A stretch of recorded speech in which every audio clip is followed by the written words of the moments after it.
Fala, rapaziada, tá no ar o Pod Preto e Branco, o nosso vídeo podcast apresentado por esse que vos fala, Hagaman Sandro Black, e nosso amigo aqui, multi-instrumentista. Se apresenta aí, meu compadre. Já se Vital. É isso aí.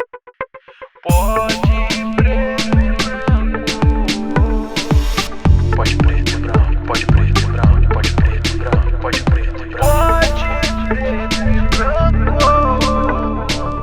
E logo na nossa estreia, a gente tem um convidado muito mais que especial. Irmão, tô falando do Fábio da Hora Serra, cantor, compositor, poeta, barbeiro, vale a pena lembrar. Mas o que? É muita coisa. Palestrante e escritor.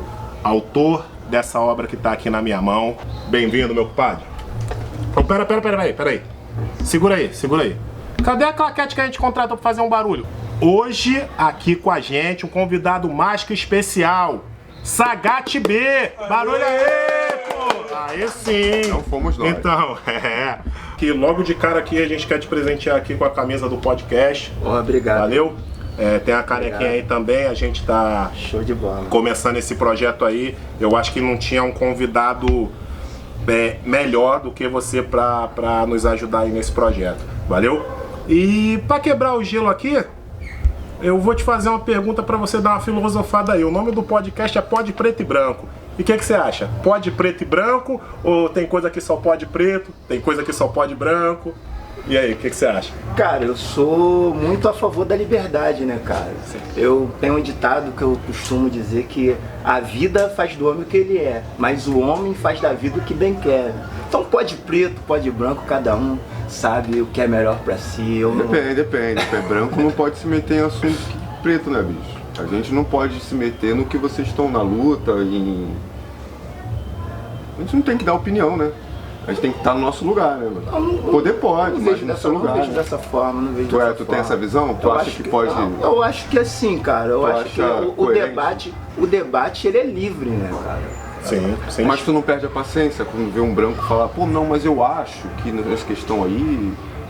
Tu acha que ele tem direito? Ele tem direito de achar, né? A partir do momento que a fala dele tem algum sentido e traga alguma lógica que acrescente no debate. Mas qual direito que ele tem? Tipo, Tipo assim, onde tá o limite? Até onde ele tem o direito, até onde ele tá ultrapassando o direito que ele se meter tem. no assunto que não é dele. Ele é membro da sociedade, né, cara? Sim. A sociedade, ela é composta de muitos elementos e fatores, e ele, como membro da sociedade, ele pode se posicionar no que ele acha que funcionaria da melhor maneira. Ou seja, o racismo pode não afetar ele diretamente, mas se ele for uma pessoa que se sensibiliza e tem empatia pelo sofrimento que o negro carrega desde a época da escravidão, ele pode ter direito de manifestar nesse sentido a favor. O que não pode, muitas das vezes, é ele querer usar dessas pautas para levar algum tipo de vantagem, como nós vemos acontecer em muitos casos. Do racismo inverso, que eles falam que eles inventaram essa porra. Aí é difícil, né? O racismo reverso é doloroso. Aí é complicado, Mas né, o irmão? fato da sociedade que fez isso tudo, cometeu tudo isso que a luta negra tenta reverter, ter sido branca.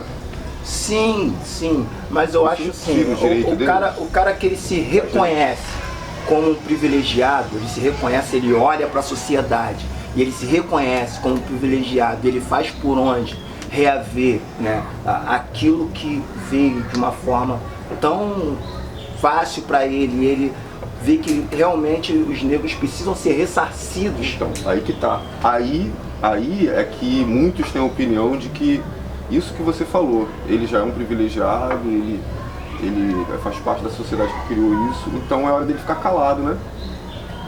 Quem tem direito de falar isso é vocês, né, cara? Quem tem direito de vindicar é vocês, né? O debate privilegiado.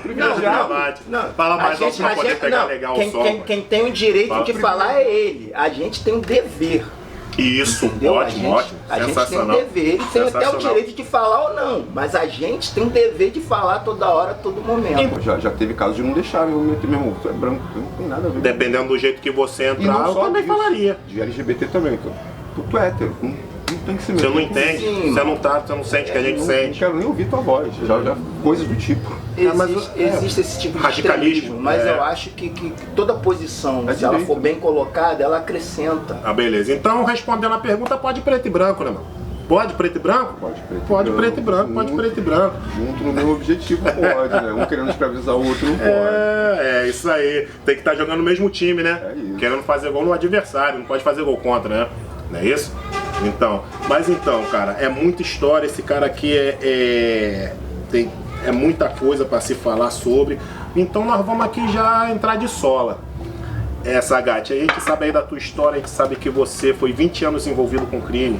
Confere? Sim. É isso mesmo? E desses foram 12 anos cumprindo pena. Dividido aí em 3 prisões. Sim. No total de 3 prisões, né? E cara, como é que você acordou do Matrix? Como é que você falou, cara, isso não é pra mim? Porque teve reincidência, 2, né? Você foi a primeira, a segunda, a terceira. Então, eu acho que... Eu li no teu livro, inclusive, que na primeira prisão você já estava arrependido, já planejava viver uma vida diferente. Exatamente. Aí, quando você saiu, pô, era muita tentação, aí veio as dificuldades financeiras, porque é complicado. Eu imagino que seja muito difícil realmente. Então, toda a dificuldade que você tem, você já recorre para aquele, digamos, caminho mais fácil, que não é tão fácil assim. Quer dizer, não é nada fácil, é um caminho difícil pra cacete. Recurso. Mas onde foi que você falou, mano, chega, não dá, essa vida não é pra mim, você acordou do Matrix e, não, vou seguir por esse caminho aqui. Foi um processo, foi gradativo ou foi assim, de uma hora pra outra você acordou e, mano, não quero mais? É isso, meu mano Sandro. Deixa eu primeiramente, né, me apresentar para a audiência. Claro, né? claro. Sou Sagate B.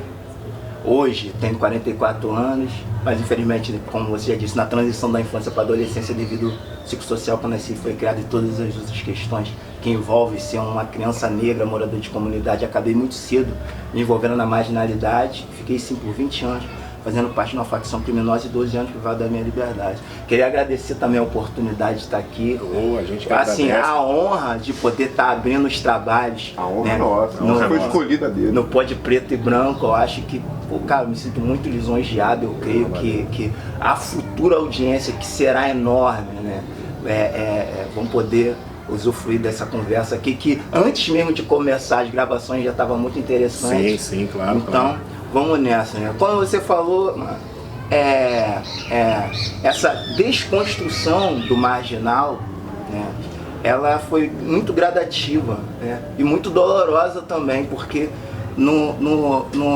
ao mesmo tempo que eu ia ganhando consciência, eu ia sofrendo com aquele meu entorno, com as minhas atitudes que eu tinha que tomar pelo fato de estar envolvido ali naquele ambiente marginal.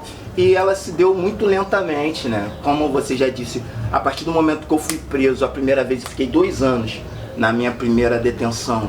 Quando eu saí, eu já saí manifestando desejo de mudar de vida, mas eu ainda não estava preparado. Essa que era a realidade. Mas só que te Faltava interrompendo. o quê? Um susto? Isso, o que você não estava preparado, ao que de onde veio esse despreparo? Era devido a que esse despreparo? Por que você ainda não estava preparado? Despreparo psicológico, né? A minha autoestima era muito baixa, né? A minha autoestima era muito baixa. Não conseguia enxergar na sociedade outras possibilidades de vencer que não fosse através da criminalidade, através do tráfico de drogas, dos assaltos. Não via possibilidade de crescer na vida através do trabalho ou de qualquer outra forma dignamente. Infelizmente, minha mente estava muito... Mas e aí, o sistema penal, ele ajudou de alguma forma? Não, muito pelo contrário, né? Muito Você pelo teve alguma contrário. oportunidade lá? Eles tinham aula? Foi na minha primeira prisão, nesses 2 anos, que o espírito faccioso entrou no meu coração, porque até ser preso, como é que é esse negócio. até ser preso eu não tinha Porque facção. assim, porque assim, a gente sabe que a população da favela, ela é submetida a essa armadilha de proibição das drogas, justamente para colocar elas no lugar delas, né? E ali, todo mundo que mora lá dentro é criminalizado e já entra dentro dessa aspas aí, né? Eles generalizam, né? Favelado é bandido, é marginal. E daí acaba que é um meio que onde não tem Estado e a única oportunidade que você vê é essa aí. É uma armadilha, cara. Sim. Isso é uma armadilha. Sim. Né? Então, como é que foi? Você foi cair no presídio já estando lá, na comunidade que você morava, você já era da facção? Como é que é essa história aí da pessoa? Cara, por exemplo, assim, um moleque que tá, porra, meu filho tá faltando leite e tal, e ele não é de facção nenhuma, ele cisma de caralho, eu vou fazer aquele ganho ali, ele dá o jeito dele, vai lá, busca, aí ele roda. Vou pedir emprego na boca de fumo. Vou pedir emprego na boca de fumo. Isso, vai parar do nada na cadeia. Como é que é esse negócio aí dele chegar lá a primeira vez e essa faculdade do crime que todo mundo fala e ninguém entende como é que é? E como é que esse mecanismo aí funciona? Cara, esse processo é um processo muito complexo, porque às vezes o cara tá envolvido no tráfico de drogas, não era o meu caso a princípio, antes de ser preso. Eu não estava ainda tão envolvido no tráfico de drogas, mas às vezes o cara é envolvido no tráfico de drogas, mas não tem o espírito faccioso. Ele não se considera membro da facção, ele tá ali para arrumar um dinheiro. Entendeu? Mas ele tá recebe ali dos caras. Não. Claro, ele sabe que ele faz parte de uma determinada facção, porque ele é traficante, mas ele não tem dentro dele aquele espírito faccioso de se identificar com a facção. Mas não você a princípio. Não, militância. Sua primeira então, prisão o que acontece? foi por... Mas ele vai preso, vamos supor, ele vai preso. E quando ele vai preso, né? Logo na delegacia ele tem que optar por uma facção, não tem escolha, ou ele vai para uma facção ou ele vai para outra. E quando ele vai para essa determinada facção, né, ali ele acaba sendo doutrinado, né? Ele acaba sendo doutrinado. Ele recebe funções, tipo o filé com frita lá daquele filme. Não é nem referente a funções, mas é referente a um estatuto, né? As leis e as regras da facção. Mas essa coisa ela começa gradualmente, que eu estou dizendo assim, ela não entra de primeira já. Pá. Então é tipo aquela história lá do que a gente vê no Cidade de Deus, do filé com fritas. Ele começa a receber pequenas funções, vai ali, pega a comida. Sim, também. Meu caso, eu já fui preso pela primeira vez por assalto, né? Cheguei numa delegacia, eu tive que escolher entre uma facção e outra facção ou ir pro seguro. Né, onde estavam ali estupradores e tal, um contexto, né, muito... O seguro, a cela que era chamada de seguro, é onde tinha estupradores e esse tipo de criminosos. Né? Esse era o seguro? Sim, é o seguro. É o seguro. Então era mais seguro. É seguro por quê? Porque aqueles elementos ali, se eles forem colocados no convívio com os demais, vão ser assassinados. O estuprador, se botar ele dentro do coletivo, os caras vão arrancar a cabeça dele. Então é melhor manter distância dessa galera. Aí, ali, afastado da facção, ele tá seguro. Entendeu? Por isso que é seguro. Então, eu optei pela facção na qual eu habitava. Né? Sim. É a lógica. Do lugar de onde você morava, uma determinada facção. Se eu escolher outra facção, quando eu saísse, eu não ia poder voltar pra casa. Sim. Ela poderia estar lá, também seria até expulsa também, né? Sim, é claro, tem todas essas questões. Então, a partir do momento que eu cheguei ali, comecei a conviver, entender como a facção funciona por dentro, né? Ver as lógicas, as regras, o apoio que a facção dá aos internos mais carentes, aquilo ali vai te contaminando e você vai se identificando com aquela realidade. E quando você vê, você tá batendo no peito e dizendo, eu sou, e acabou. E aí que. E isso que gera as guerras que a gente vê aí, que a gente não entende como é que um adolescente ou um jovem bote a mão no fuzil e bota a vida dele em risco numa guerra, combatendo com os outros indivíduos e tal ali. É uma coisa parecida com indo ali pra uma guerra pra matar e pra morrer em prol de uma facção. A gente às vezes não compreende. Lembra esse amor do time, né? Sim. Mas isso, na maioria das vezes, acontece dentro da cadeia. Acontece dentro da cadeia. Então, antes de você ser preso, você não pertencia a nenhuma facção. Não. Você não tinha esse espírito faccioso. Não. Entendi, isso aconteceu. Não entendia muito bem como o crime funcionava. Essa que é a realidade. Com quantos anos você tinha quando foi preso a primeira vez? 20 anos. 20 anos, um moleque, né? Um jovem, querendo se divertir. Sim, no caso, a princípio, eu me envolvi com as drogas, né? Das drogas, acabei me envolvendo com os assaltos, já lidava com a rapaziada do tráfico, mas não fazia parte da boca, tava ali porque consumia drogas e tal, mas não tinha dentro de mim o espírito faccioso de bater no peito e falar, eu sou, curtir as músicas e tal. A gente sabe que a música influencia muito nesse processo também. Sim, a gente sim. tem as músicas de apologia e tal, Sim. a gente curte, mas não tinha realmente essa determinação de falar assim, pô, eu sou da facção tal. Mas você trabalhava, você tinha carteira assinada, tinha seu trabalho normal não? Como é que pode me ajuda aí? Me Padrão. fugiu a palavra. Padrão não, é trabalho convencional, Formal, trabalho formal convencional. Sim, no você livro, tinha? O Bandido que Virou Artista, eu conto como esse processo se dá. Dentro do presídio, eu reconheci, conversando com muitos internos lá, que as histórias são muito parecidas, né, Sim, cara? sim.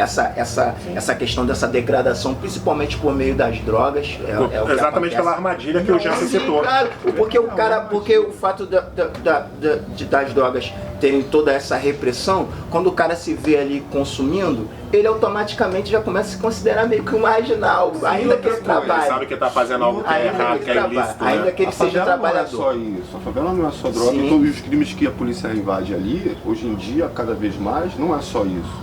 O que movimenta muita grana é roubo de carga e roubo de automóveis. É pra quê? É pra atender playboy. Aí, essa parada é pra quê? É pra atender playboy, bicho.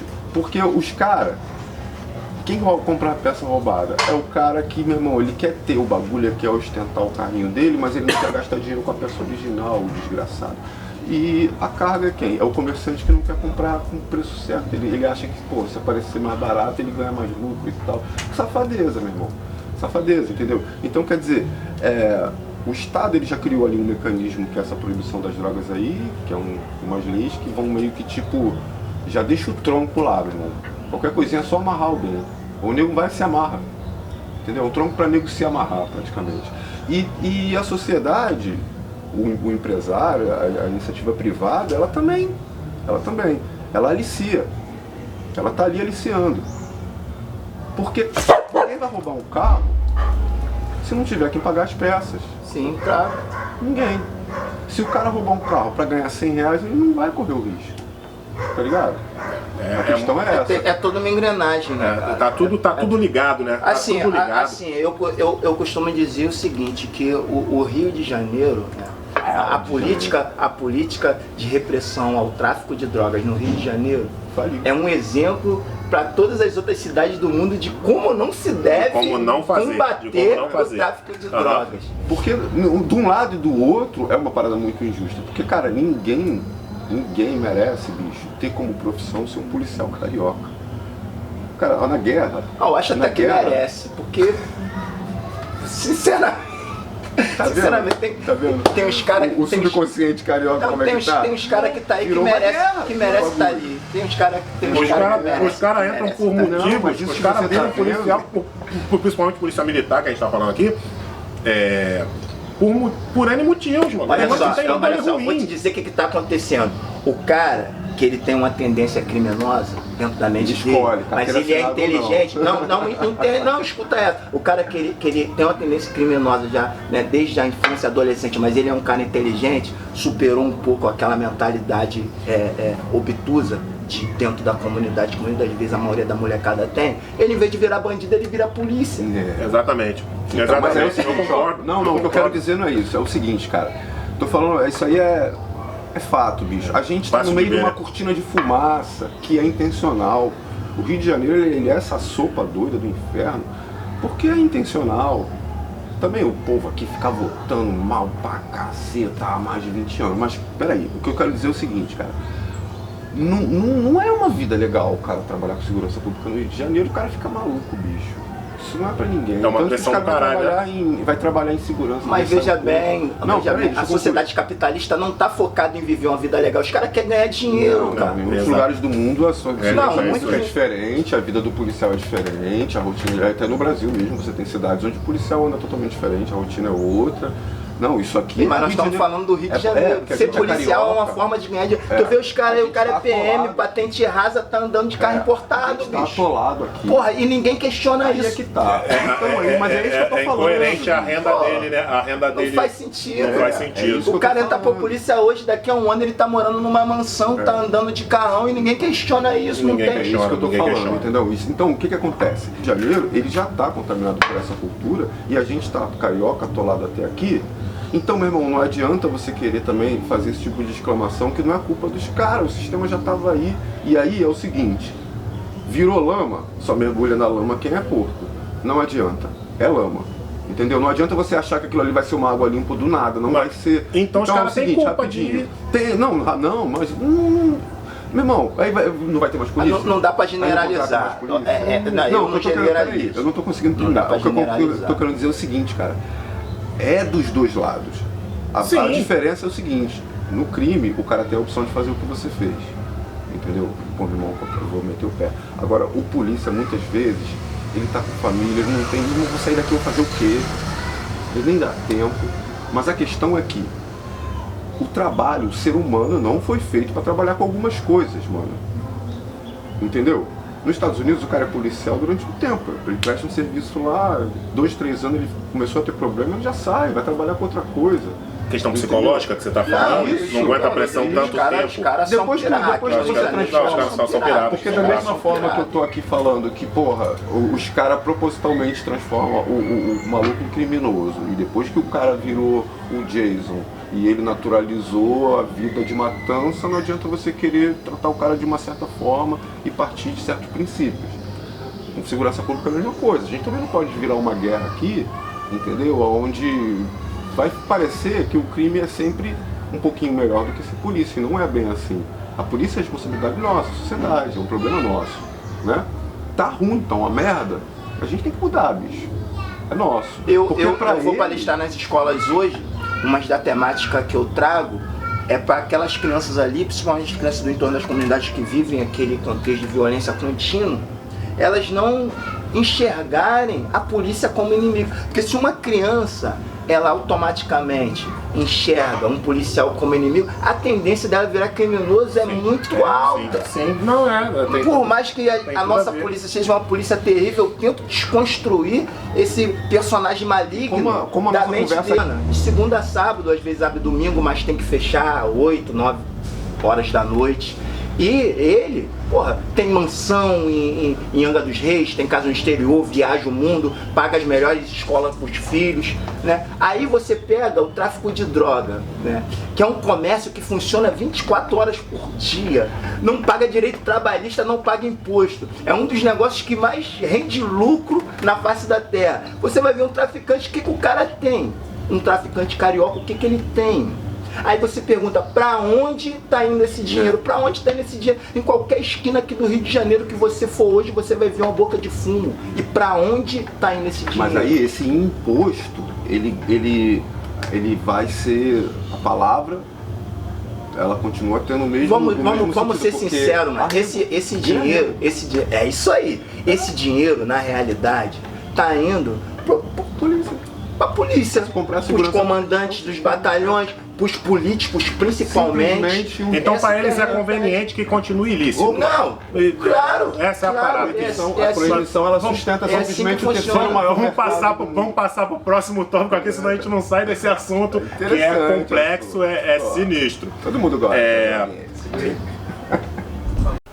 Então, vamos passar aqui pro próximo tópico, né? Porque senão nosso amigo Jansen não deixa o convidado falar. Entendeu? Isso é interessante. Ele é fã do Faustão, aí ele fica aí nessa parada aí. Vai ter que cortar isso, né? Isso daí não acho que não vai poder ir pro ar, não. Mas enfim. Cara, ainda nesse assunto pesado, apesar de ser outro tópico, mas tá ligado, me diz aí, quanto ao desligamento do tráfico, da criminalidade, porque acredito que você já tenha falado muito sobre isso, porque é uma curiosidade que a rapaziada tem. Porque a sociedade enxerga o bandido assim como algo que não tem cura, não muda. Pau que nasce torto, morre torto, entendeu? E vê o bandido como um ser cruel, frio, não vê como filho, como pai, entendeu? Vê ele desumaniza, tira a humanidade do bandido. Então, quando você decidiu se desligar do tráfico, como é que a rapaziada, no caso seus companheiros da situação, viram isso? Alguém te deu um apoio e falou, pô meu camarada, é isso que você quer? Então vai lá, segue com a tua vida, vai ser feliz? Ou os malucos botaram terror, irmão? Que parada é essa? Como é que você vai sair agora? A gente vai, não é assim não, meu pai. tá com a gente até o fim. Como é que foi? Igual Como é que foi essa parada aí? Certo? Não é assim que as coisas funcionam. Pelo menos aqui no Rio de Janeiro, né? Na facção a qual fazia parte. O que acontece é que essa é uma pergunta que as pessoas me fazem muito, principalmente quando eu tô, né, falando sobre meu livro em alguns lugares. As pessoas me perguntam, pô, mas como é que é sair do crime? Os caras deixaram tu sair e não te perseguiram e não entraram no teu caminho e tal. E eu costumo dizer o seguinte, né? Essa questão da perseguição ao ex-bandido está muito vinculada ao cara que muitas das vezes quer sair num momento em que está em uma determinada mancada. Porque um cara que ele teve uma postura ali no tempo que ele foi membro da facção, ou teve envolvido no tráfico em qualquer outro lugar, ou numa quadrilha de assaltante, ele, né, teve uma determinada postura ali, ele vivia corretamente na vida errada. Não deixou rastro, exatamente. Nada. Exatamente. Quando ele se propõe a sair, os amigos deles até ficam felizes. Mas o que acontece geralmente? O cara vacila, muitas das vezes faz uma dívida, ou cagueta, ou arruma qualquer tipo de problema ali dentro da comunidade. E quando ele vê que o bagulho aperta, ele quer sair. Aí a cobrança vem. E passa essa impressão de que não se pode sair do crime. Mas se você viveu corretamente no tempo que tu vai a quem você tem que dar satisfação, porque geralmente você não tem que dar satisfação a todo mundo.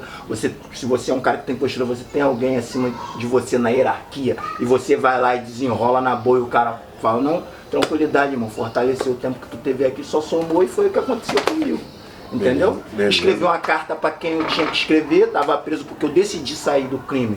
No momento em que eu fui preso, a polícia botando algema no meu pulso, eu falei, pô, não sei o tempo que eu vou ter que ficar privado da minha liberdade dessa vez, mas eu vou aproveitar esse tempo para transformar a minha vida.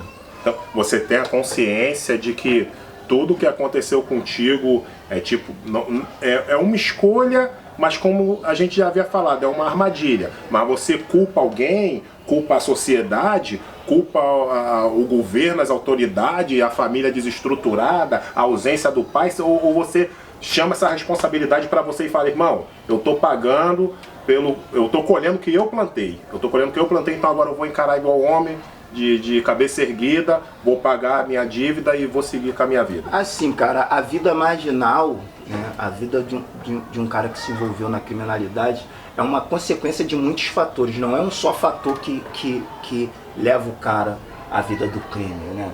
São fatores psicológicos, baixa autoestima, a falta de uma estrutura educacional nas periferias muitas das vezes, né? Uma família desestruturada, a falta do pai, de repente um acontecimento trágico, né? Um trauma, no lugar que tu vivia, as drogas, né?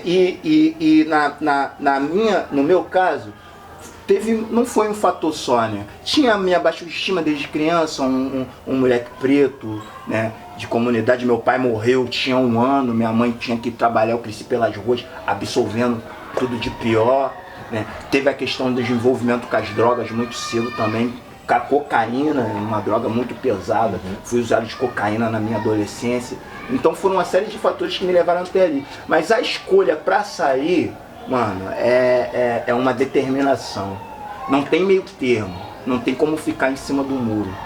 O desejo de sair não pode ser um muro onde o cara se coloca em cima e fica um pouco de um lado e um pouco do outro. O cara tem que realmente se jogar pro outro lado. Mas aí você teve que sair para outro ambiente, porque o ambiente que você vivia não tem estado. Sim, né? Claro, minha primeira no máximo atitude... creche e escola, né? Sim, não, né? minha primeira atitude, como eu resolvi sair no dia que fui preso, minha primeira atitude quando eu cheguei no convívio, né, que eu cheguei em Bangu, na casa de custódia, e encontrei meus amigos, porque sempre quando eu já tinha tirado 2 cadeias, então nessa última, cheguei lá, já tinha uma série de pessoas que eu conhecia, até amigos da rua, que já se envolvemos em práticas criminosas juntos.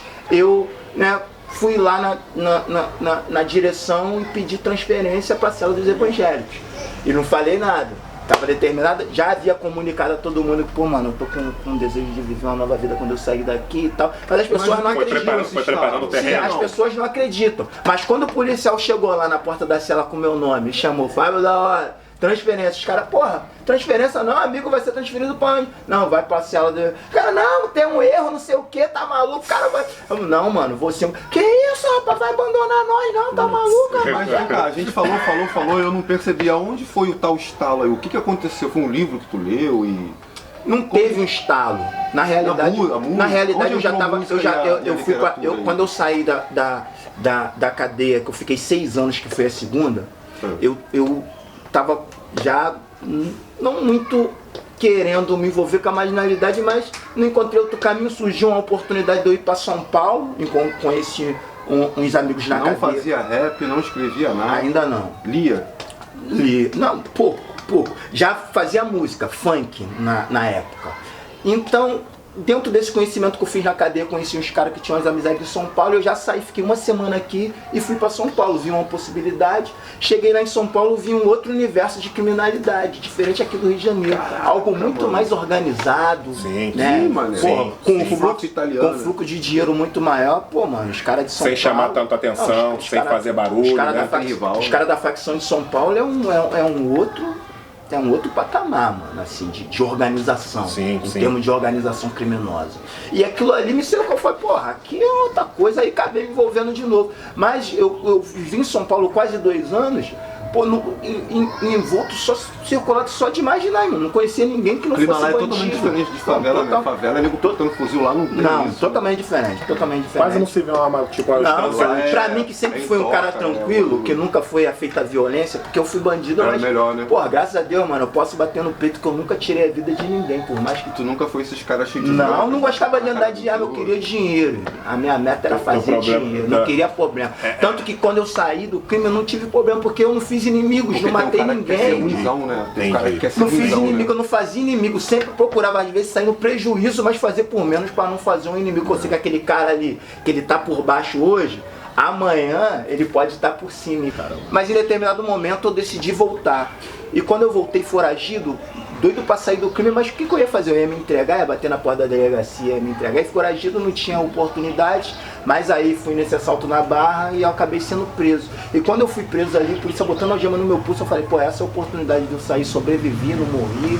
Então agora, já que eu vou ter que tirar, não sei o tempo que eu vou ter que ficar pela cadeia, mas esse é o tempo que eu vou me reconstruir e vou sair daqui. Então foi uma situação gradativa, tal, né? Tem os arrependimentos, tal, mas o estalo, o momento que você acordou no Matrix foi esse momento aí. Sim. Que você tem na sua cabeça assim a memória, a lembrança de que, mano, não dá mais pra mim. Que você pensou, você cogitou a possibilidade de se entregar, sim, mas não teve coragem. Sim. Mas aí já que foi que rodou, foi preso, você falou, essa é a hora de eu mudar. Essa é a hora de eu mudar minha vida. E aí, assim, o artista, ele começou como escritor, como músico, como rapper?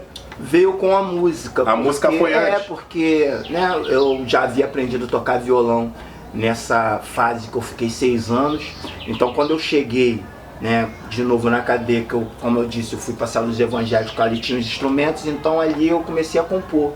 Tinha um tempo vago e tal, comecei a compor e entrou um projeto social dentro da cadeia que estava selecionando uma música para ser tocada no Rio Mais 20 em 2012.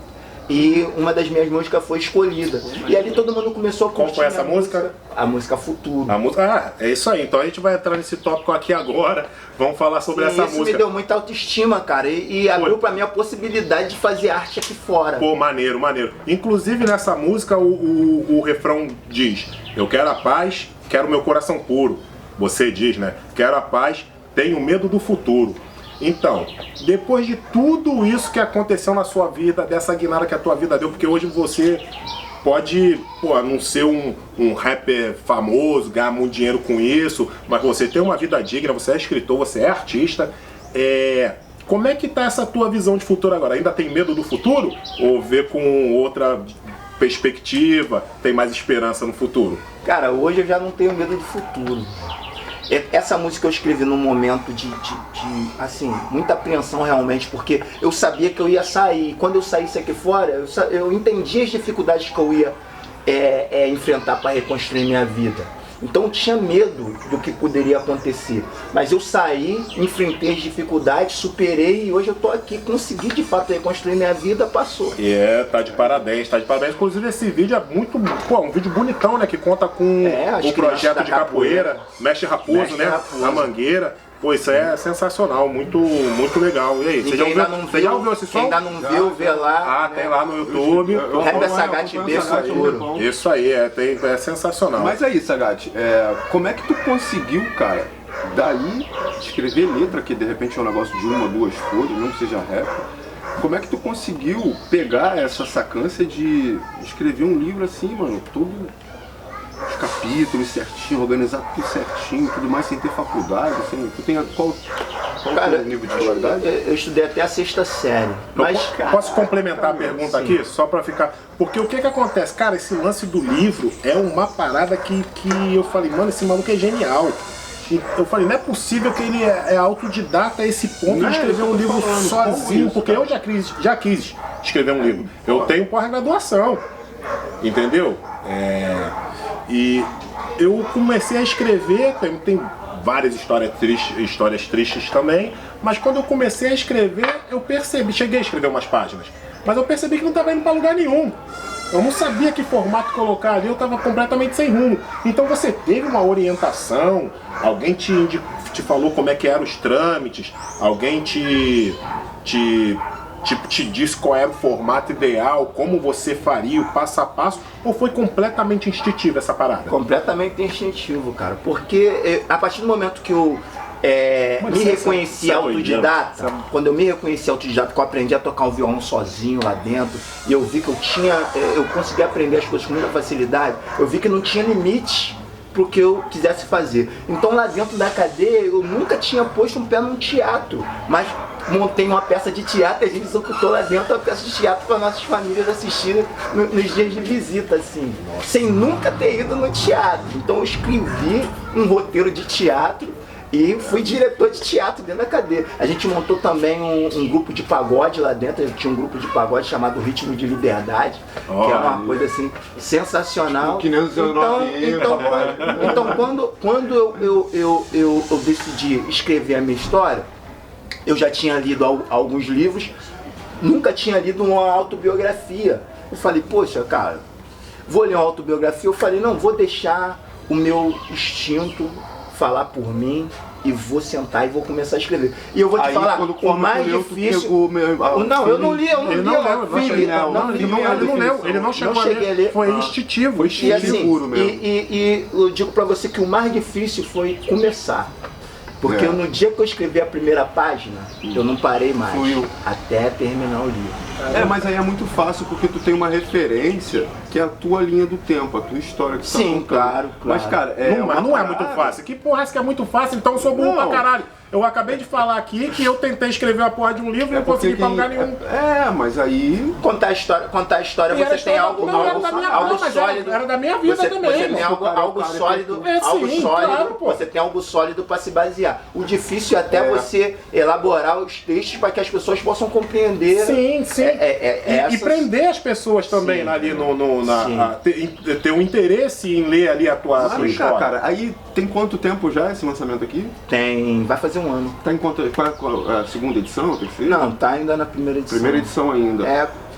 Então, mas tu começou a batalhar também agora há pouco tempo. Sim, porque eu fiquei muito tempo sem trabalhar o livro.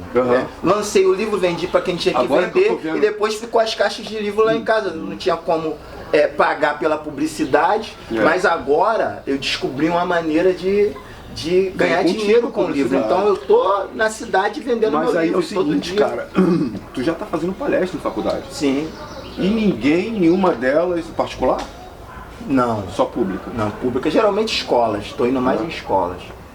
Porque é incrível que tu já tá tendo essa visibilidade e ninguém ainda se ligou de te dar uma bolsa, né? Cara, eu querer que tu esteja lá, eu sou um ex-marginal, cara. A gente vive numa sociedade extremamente preconceituosa. Então, o que você contou aí, a gente consegue perceber no teu relato que parece que, pelo crime, a sociedade criminosa, ela aceita muito mais a coisa do fim do envolvimento com o crime do que a própria sociedade. Exatamente. Mesmo depois que você paga a tua pena. O sistema penal, ele não foi feito para chicotear ninguém.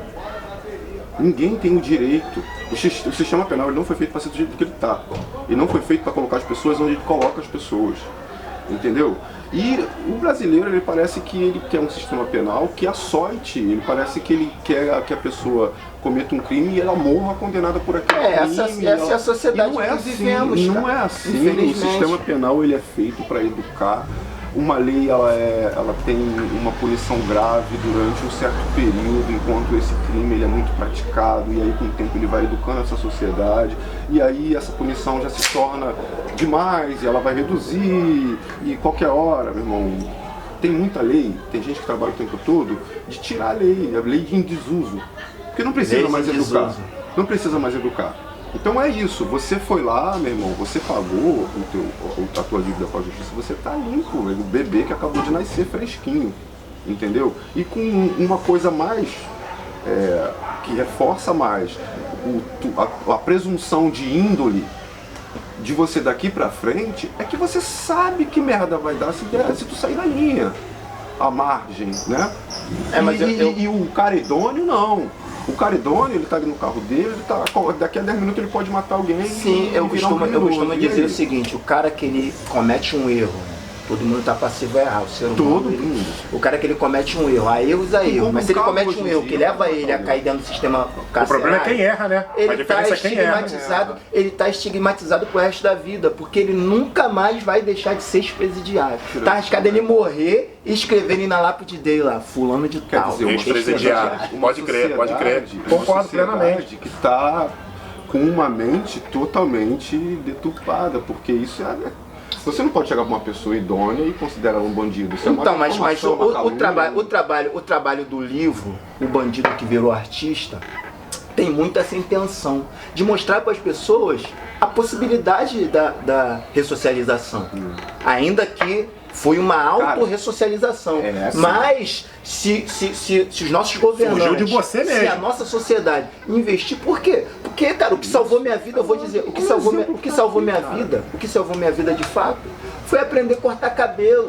Porque a partir do momento que eu aprendi a cortar cabelo, eu botava um espelho em qualquer poste, qualquer esquina da cidade e eu ia sobreviver. Porque tem que ter capital para investir, né? Não adianta. Eu ia sobreviver, mas qual a dificuldade de se botar um curso de barbeiro dentro de uma cadeia? Um curso de padeiro, um curso de pedreiro? É isso. Não, parece que a nossa sociedade não tem esse interesse, mas o nosso Estado não tem esse interesse. Porque não é tão difícil de fazer. Eu falo isso porque eu, com todo o trabalho que eu tenho feito, né, o trabalho do livro, o trabalho das palestras, ainda não ganhei a oportunidade de entrar dentro de um presídio para poder dar uma palestra para tentar levar essa realidade para aqueles que estão lá. Uma galera, né? Por mais que tenha me disponibilizado fazer isso de forma gratuita, é um trabalho que eu quero fazer por amor, porque é a única forma de eu agradecer a Deus o que Ele fez na minha vida. Mas essa minha vontade não é suficiente, porque eu não tenho oportunidade de entrar, porque o Estado não me permite fazer. O Estado não me permite fazer esse trabalho. É muito complicado. É complexo. É muito complicado. Não, então, ainda, qual o interesse do Estado em ressocializar? Qual o interesse do Estado em ressocializar se eles não pegam um exemplo como o meu e levam lá dentro para que possam servir? O sistema ele parou de funcionar. De trampolim se interessa em botar ele para funcionar. Porque na real, até o custo que você teria com o presidiário, ele seria reduzido, amortizado aí com o serviço que ele prestaria. Sensacional. E outra coisa, uma coisa que a gente tem que ver, cara, o sistema penal está totalmente falido. Como é que você pode? Olha só, você pega quanto custa um iPhone, 5 mil, sei lá, aí o cara vai lá, rouba um iPhone, vai preso, e aí tu passa a gastar 7 mil por mês com ele. Porra, é muito mais barato pro Estado pegar esse moleque e tentar entender o que ele precisa. Oportunidade de emprego, curso, é muito mais barato pagar isso pra ele. E aí, a falta de estrutura educacional, como eu já disse aqui, né? A falta de estrutura educacional nas periferias, principalmente dentro das comunidades, é o que potencializa a marginalização. Esse dinheiro que é gasto, esses 7 mil que é gasto com os presos, se fosse gasto 2 mil com cada criança de favela, você não ia precisar gastar. Se não acabasse, ia diminuir mas aí você está falando radicalmente do sistema educacional, que também aí, desde o início, ele também precisa se atentar a isso, né, cara? Porque na escola você pode ver se a criança ela é violenta, se ela não é. Sim, né? sim. Mas você já corrige, já né, entender isso já bem cedo. Não adianta eu saber, você saber, ele saber. Tem que ser um pensamento que eu também geral. Instrumentos aí, a maioria também foi autodidata. Eu entendo dessa forma. A gente tem feito um trabalho, né, de base, meio que de formiguinha, e graças a Deus tem, né, colhido bons frutos, né, vendo, alcançando jovens e tal. Então, né, eu, pelo retorno que eu tenho recebido, já estou muito feliz, porque tenho feito um trabalho sem dinheiro, né? O meu sustento hoje em dia eu tiro da venda dos meus livros que eu faço na rua, então estou conseguindo me manter, me alimento bem, pago as minhas contas, beleza. O que tiver de vir a respeito do trabalho artístico que eu faço, além, está na mão de Deus. Você está fazendo o que tem que ser feito. Mas eu entendo que a forma que a sociedade me olha, eu sendo um homem negro, morador de comunidade, ex-presidiário, não tem como eu esperar muita coisa da sociedade. Já está quebrado. Agora, Rio de Janeiro, qualquer livraria pode ir? Ou qualquer... Não, meu livro eu vendo no meu Instagram, entrego no Rio de Janeiro. Do teu Instagram, meu Instagram é @sagatbescritor. Aí é só pedir lá que tu manda. Sim, e tem o Rio de Janeiro todo? Rio de Janeiro todo? Rio de Janeiro todo, vai autografado. Se a pessoa quiser que eu entregue, a gente marca, eu entrego. Se quiser que eu envio, eu boto autografado no correio e vai chegar lá direitinho. Beleza. E também tem o site da editora Cotter também, onde está hospedado o livro. É só pesquisar lá Sagat B, o bandido que virou artista. E as livrarias que quiserem procurar também para colocar disponível no Brasil inteiro. Sensacional. Portugal também. Vamos falar aqui. Então, agora, cara, você que tem toda essa experiência de vida e também é um rapper, faz música, é um bagulho que tá aqui na minha mente, que às vezes me incomoda, mas quem sou eu pra falar sobre isso? O rap e o trap, né? Hoje tem muito trap. É isso aí. Então, ele costuma falar muito da realidade que os jovens vivem, né? Então ele cotidiano periférico. O cotidiano do jovem sofredor pra caramba. Sim. Mas de um tempo pra cá, a tendência é que essa nova geração, eles estão falando de uma realidade que eles nunca viveram. Eles ficam ostentando, falando que porta Glock, que porta fuzil, que vai roubar o carro forte, que é isso, que é aquilo outro, tipo, como se fosse um status ser bandidão, entendeu? Com certo glamour, com certo orgulho. Cara, glamorizando o crime. Não é? O que você acha dessa tendência, cara? Cara, eu, assim, já fui muito crítico, né? Principalmente da forma como se porta a rapaziada que faz o trap. Porque geralmente o cara que faz esse tipo de letra e tem esse tipo de postura, ele nunca foi envolvido na marginalidade, ele tá vivendo um personagem, né? Pra quem já foi envolvido na marginalidade, como eu, que já viu o bagulho doido, que tem 2 balas alojadas no corpo, que já passou por diversas situações, a gente não... Mano, você não escuta onde vem os moleques, com licença, que aqui pode preto e branco, mas com licença, meu pai. Você vê aquele boyzinho branquinho falando que porta Glock, aí você olha e fala assim... Mano, se escutar um tiro de fuzil do lado dele, sai todo cagado. Então eu falo que eu já fui muito crítico, porque hoje, né, ainda critico certas posturas, mas de um modo geral eu entendo. Porque a arte é algo livre, ilimitado. Então cada um tem o direito de se expressar da forma que quiser. E a molecada tá na comunidade fazendo arte. Mas se eu tiver que criticar alguém, né, por esse tipo de postura da molecada da comunidade que está lutando para vencer na vida de alguma forma e fora da marginalidade. Isso é importante. Que está lutando para vencer fora da marginalidade, porque ele é um artista, ele é um cantor. Ele é um cantor. Crítica, né? Eu deveria criticar os consumidores. Quem consome, quem gosta. Porque a molecada só está ali para vender, é a lei da oferta e da procura. Porque se o público quisesse consumir algo mais saudável, a molecada estaria fazendo algo mais saudável. Essa que é a realidade. E eles encontram um antidestino, porque a arte, a literatura é um antidestino, né, cara? É a única forma do cara que nasceu fudido, que não tem tradição, que não tem base, dele do nada conseguir vender 1 milhão de discos. Sim, porque se ele fizer uma música mais saudável, uma letra consciente, quem sabe até uma música falando de amor, por mais que no cotidiano dele dentro da favela ele não tá muito familiarizado esse ao amor, né? Fruir. Né? Se ele for fazer uma música, né, mais consciente, ele não vai vender ninguém que ouvir. Então a playboyzada quer escutar o quê? A playboyzada quer se sentir o gangster. O cara que tá pagando pra ir num show, né? Pagando caro, porque pra ir num show de rap hoje você vai desembolsar uma metinha, de repente os moleques da comunidade não tá nem mais em condição de ir num show de rap, essa que é a realidade, Sim, virou tá algo caro pra elitizado. caramba. Tá elitizado. E assim, quem consome esse conteúdo do trap que tá bancando, eles querem viajar nessa maionese aí do gangster. Sim. Então é o que tá vendendo, é o que a molecada tá fazendo pra vender, pra tirar a família da merda. Essa que é a realidade. Beleza. Então tá no jogo. Eu já fui crítico, mas hoje em dia, pensando melhor, estudando a arte, principalmente a forma que as expressões se manifestam. Não, show de bola, a molecada tá no direito de fazer o que quiser, falar do que quiser. Perfeito. E aí, Jean, você tem alguma coisa a falar sobre esse assunto aí? Você concorda com isso? Você gosta de rap, Jean? Você gosta de rap? Muito, cara. Então, já toquei em banda de rap. Então toquei beleza. em banda de Mas rap você com observa banda, também essa tudo tendência mais. de... Cara, eu acho que o trap é bem ostentar rico e uma coisa boa do rap. criminalidade, Não, então, status de bandido. toda vertente ela é subdividida. Você fala de heavy metal, fala de rock, você tem rock que fala de assassinato, rock que fala de amor, rock que fala de sociedade, e isso acontece em tudo. Você vai ter o rapper que ele vai falar de skate, você vai ter o rapper que ele vai falar de crime, você vai ter o rapper que ele vai falar de amor. Então, só concluindo o que ele disse, né? Então vale, a arte é livre, né? A arte é livre. Então beleza. E assim, algumas coisas são feitas pra incomodar mesmo, né? E você tem uma expressão que você cita no livro que eu queria que você falasse sobre ela, que é tola vaidade machista. Me diz aí, o que é essa tola vaidade machista, irmão?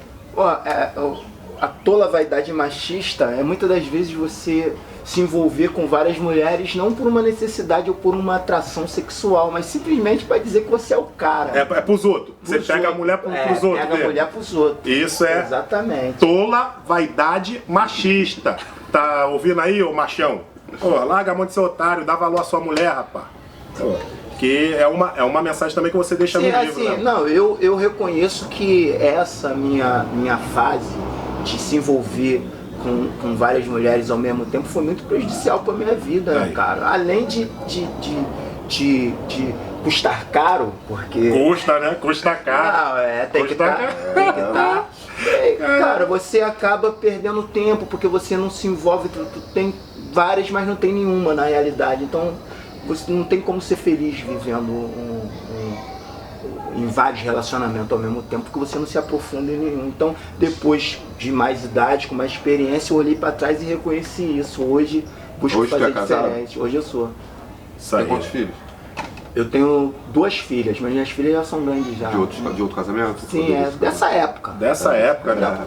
Tanto que eu tinha 2 mulheres e minhas filhas, numa determinada época do ano, elas ficam com a mesma idade, mas não são gêmeas. Olha só, tá vendo? Tá vendo o que eu falei? Pra elas aí, manda um alô aí pra elas aí, fala o nome delas. Um beijo pra Elisa.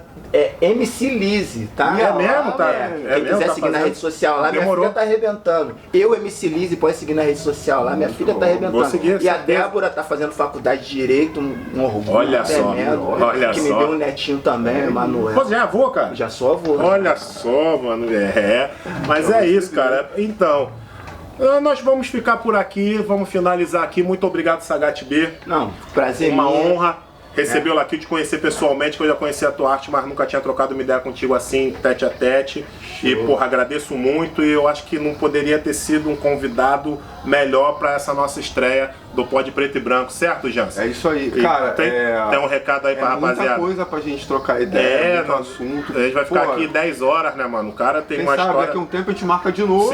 Sim. Não, vai ser o maior prazer, porque os assuntos aqui ficaram muito limitados. Tem muita coisa pra abordar, a história é uma história muito complexa. Sim. Vários pontos de vista. Agradecer o convite, eu quero agradecer o convite, dizer para a audiência que esse é o primeiro episódio de muitos, esses caras ainda vão fazer coisas sensacionais aqui. Posso ouvir um amém? Siga aí, né? Siga, curta, comente também, né, para que o YouTube possa mandar para mais pessoas. É isso. Porque o trabalho dos caras está sensacional. Só para finalizar, esse cara é um poeta também, né? Então tem lá na Poesia de Doido, no YouTube também, não é isso? Sim. Deus e o Diabo, e ele fala uma frase que é bom pra gente, uma filosofia de vida.